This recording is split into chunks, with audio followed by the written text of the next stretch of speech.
જય શ્રી કૃષ્ણ. આજે આપણે શ્રીમદ ભાગવત કથાના 47મા એપિસોડમાં પ્રવેશ કરી રહ્યા છીએ.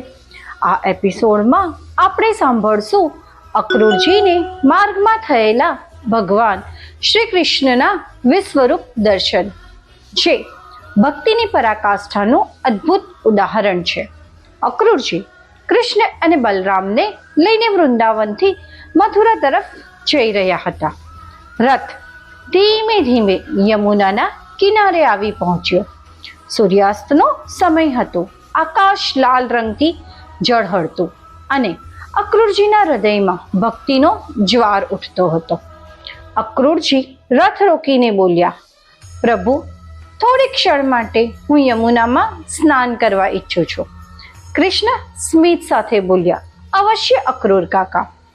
અક્રૂરજી યમુનામાં ઉતર્યા, સ્નાન કર્યું અને પાણીમાં નજર કરી. પણ અચાનક તેમણે જોઈ લીધું, કૃષ્ણ અને બલરામ જળમાં નથી, પણ ત્યાં છે આખું વિશ્વરૂપ.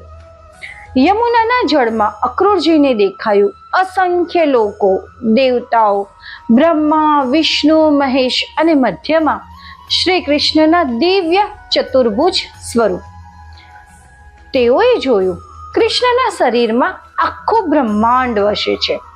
તારાઓ, ગ્રહો, દેવતાઓ, રુદ્ર, અગ્નિ, વાયુ, બધું એક રૂપમાં ઝળહળતું. અક્રૂરજી આનંદથી રડી પડ્યા. તેમણે હાથ જોડીને કહ્યું, હે પરમેશ્વર, આજ સુધી હું તમને માનવી રૂપમાં જ માનતો હતો, પણ આજે સમજાયું કે તમે સ્વયં પરબ્રહ્મ છો. તેમણે પ્રાર્થના કરી, હે ગોપાલ, તમે એ અનંત શક્તિ છો જે સર્વમાં વ્યાપ્ત છે. મને એવી ભક્તિ આપો કે હું હંમેશા તમારી શરણમાં રહી શકું. અક્રૂરજી રથ પર પાછા આવ્યા. કૃષ્ણજી હસતા હતા, જેમને બધું જાણતું હતું. તેઓએ કહ્યું, અક્રૂર, જે ભક્ત નિષ્કપટ પ્રેમથી મને યાદ કરે છે, તેને હું સ્વયં દર્શન આપું છું. અક્રૂરજીના ચહેરા પર આનંદ અને આંસુ એક સાથે વહેતા હતા. આ પ્રસંગ આપણને શીખવે છે, ભગવાન સર્વત્ર છે, પરંતુ એ દેખાય ત્યારે જ જ્યારે હૃદય શુદ્ધ ભક્તિથી ભરેલું હોય. વિશ્વરૂપ દર્શન એ બાહ્ય ચમત્કાર નથી, એ ભક્તિની આંતરિક અનુભૂતિ છે.